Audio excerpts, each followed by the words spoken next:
আপনি আমি কি রোহিঙ্গা? আমার দাদু কুল নানা কুল সব স্বাধীনতা সংগ্রামী ছিল, তাই না?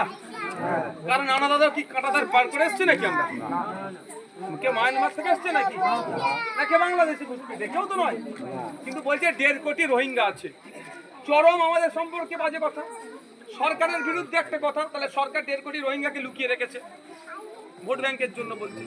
সরকারের কি উচিত ছিল? শুভেন্দু অধিকারীর বিরুদ্ধে একটা মানহানি মামলা করা, কেস করা, ধরে জেলের মধ্যে রাখা। তুমি আগে প্রমাণ দাও কোথা আছে, তারপরে তোমার জেল থেকে ছাড়বো, তাই তো? সেটা করছে কি?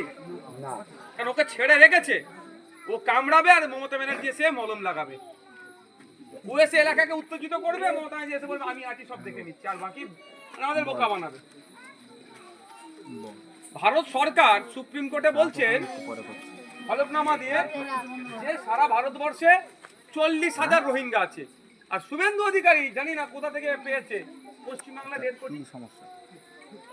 যদি পশ্চিমবাংলা 1.5 কোটিও, তো 1.5 কোটি আর ওই 40,000 মিলিয়ে তাহলে 1,90,00,000 রোহিঙ্গা আছে। 1,50,40,000 রোহিঙ্গা আছে। তাহলে তো ভারত সরকার সুপ্রিম কোর্টকে বলতে পারতো।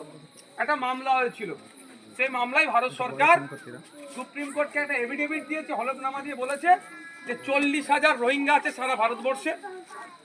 তার মধ্যে কাশ্মীর, দিল্লি, হরিয়ানা, অসম, আমাদের ওয়েস্ট বেঙ্গল, এই 5টা রাজ্যে নাকি বেশি রোহিঙ্গা আছে। আমি অন অ্যান অ্যাভারেজ যদি বলি, গড়ে যদি বলি, প্রতিটা রাজ্যে 8,000 করে তাহলে রোহিঙ্গা আছে। এই 5টা রাজ্যের কথা যদি এই 5টা রাজ্যে যদি থাকে 8,000, তাহলে 8,000কে উনি 1.5 কোটি করে দিল। ওর বিরুদ্ধে ব্যবস্থা নিয়েছে? উল্টে কি হচ্ছে? শুভেন্দু অধিকারীর সামনে পাইলট কার দিয়ে মমতা ব্যানার্জি রাস্তা ক্লিয়ার করছে। দাও, রাস্তা ফাঁকা করতে দাও, শুভেন্দুকে যেতে দাও, গিয়ে বিষ উগলাবে, হিন্দু মুসলমানের মধ্যে সম্প্রীতি নষ্ট হয়ে যাবে। আমি মুসলমানদের ভয় দেখি আমার কাছে ভোটটা রাখবো, ও হিন্দু ভাইদের একটা অংশের ভোট রাখবে। দিনের শেষে দুটো ভোট একটা ভাঁড়েই গিয়ে পড়ছে RSS এর কাছে নাগপুরে। বুঝতে পারছেন কি বলছি? এই দুটো দলকে চালাচ্ছে কে? বিজেপি আর তৃণমূল তো আলাদা নয়, নামটা শুধু আলাদা দিয়েছে, নামটা আলাদা। আমি কথা বলি আপনাকে, বুধবারের জন্য বলছি। পুরপুরা শিল্পের পিস সাহেব অনেক আছে তো, অনেক পিস সাহেবদের আলাদা আলাদা সংগঠন আছে তো। দিনের শেষে সংগঠনের হেড অফিস কোথায়? বুঝতে অসুবিধা হচ্ছে কি বললি? বুঝতে পারছো কি? তোয়াচান একটা সংগঠন চালায়, আমরা একটা সংগঠন চালাই, মেহরাব ভাইজান, ইমরান ভাইজান, সাফরি ভাইজান, সানাউল্লাহ ভাই, এরা আলাদা আলাদা সংগঠন চালাই তো। সবার হেড অফিস কোথায়? বুঝতে পারছো? ঠিক বিজেপি, তৃণমূল আলাদা হলেও কি হেড অফিস কোথায় দেয়? নাগপুরে। বুঝতে পারছো তো? তোমরা আমরা যদি ভাবি তৃণমূলকে দিয়ে বিজেপিকে আটকাবো, আমাদের ভুল হবে।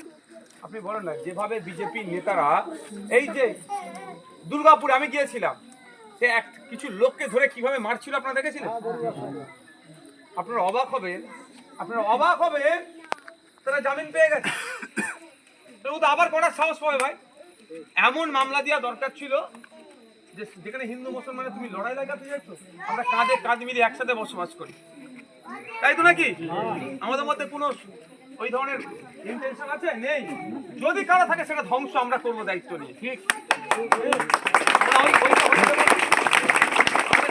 বাংলা ঐক্যের দেশ, এখানে হিন্দু মুসলমান জৈন খ্রিস্টান সব আমরা এক, আমরা ভারতীয়, আমরা মাথা তুলে একসাথে বাঁচবো। যেটা কিন্তু দেখুন মামলা। এবার আপনাকে বলছি, এখন আমি এটা জোর মানে বলে রাখছি, কালকে একজনের সাথে কথা হলো, 12টি গরু ছিল ওদের। আমি বলেছি আমাকে কাগজপত্র লিখে সই করে দিতে হবে, তাহলে আমি এটা নিয়ে চ্যালেঞ্জ করবো। আপনারা শুনিয়ে রাখি, প্রসঙ্গ পুরো মেসে গেল। 12টা গরু ছিল, কেড়ে নিয়েছিল, 11টা গরু ফেরত দিয়েছে, এখন একটা গরু পাইনি। এবার তার থেকে আর একটা ভয়ঙ্কর গল্প শুনুন। যে 11টা গরু দিয়েছে, ওরা বলছে সব আমাদের গরু নয় এগুলো। মানে এতটাই অসহায় শুভেন্দু অধিকারীর কাছে মমতা ব্যানার্জি, যে গরুগুলো যে নিয়ে গেছে অন্তত দিয়ে যেতে বল। ওদের কাছ থেকে মানে আমি যে গরুটা কিনে নিয়ে এসেছি সে কাগজ আমার কাছে আছে, আমার গরু আমাকে দেয়নি। অল্প কারো গরু এনে হয়তো আমাকে দিয়ে দিয়েছে, আবার কারো কপাল সর্বনাশ করেছে। বুঝতে পারছি আমি এটা বলার কারণ, পুলিশকে যদি মমতা ব্যানার্জি বলে দেয় যে এখানে না একটা অন্যায় হয়, অন্যায় হবে? আমাদের পুলিশের প্রতি ভরসা আছে।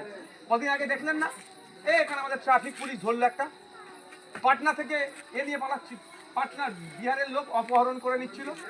আমাদের ভাঙড়ের তো ক্যালকাটা পুলিশ আমাদের ভাঙড়ের সাব ডিভিশনে হয়েছে, ধরে দিলে তো। না, আমাদের পুলিশ চাইলে যদি সঠিকভাবে এদেরকে কাজ করতে দেয়, ওই সব শয়তানগুলোকে না ঠান্ডা করে ফেলবে। কিন্তু এদেরকে তো হাত বেঁধে রেখেছে। আপনারা অবাক হবেন শুনলে, ওটা বনগাঁতে আকাইপুরে একজন পাকিস্তানের নামে স্লোগান, ভালো স্লোগান লিখে, ওদের নামে ভালো স্লোগান, ওদের ভালোর জন্য স্লোগান লিখে রেখে দিচ্ছে। ওটা লেগে এখানে হিন্দু মুসলমানে অশান্তি লাগাবার ধান্দা করেছিল, ধরা পড়ে গেছে। তারপর দিন কোর্ট থেকে জামিন পেয়ে গেল। এটা পুলিশের দোষ দিলে হবে না। পুলিশে ধরে নিয়ে এসছে, খুঁজে বার করেছে, পুলিশের কাজ করেছে, ধরে বার করেছে যে লোকটা কে। কিন্তু তারপরের দিন কোর্টে তোলার আগে হয়তো বলে দিয়েছে যে পিপি দান করাবে না। বুঝতে পারছো না? তাহলে এই হচ্ছে মমতা ব্যানার্জি। তাহলে ও কোনো না কোনো জায়গায় ভাই ভাইপো কাউকে বাঁচানোর জন্য বিজেপির কাছে আত্মসমর্পণ করেছে। আর বাইরে আপনাকে আমাকে কি বোঝাচ্ছে?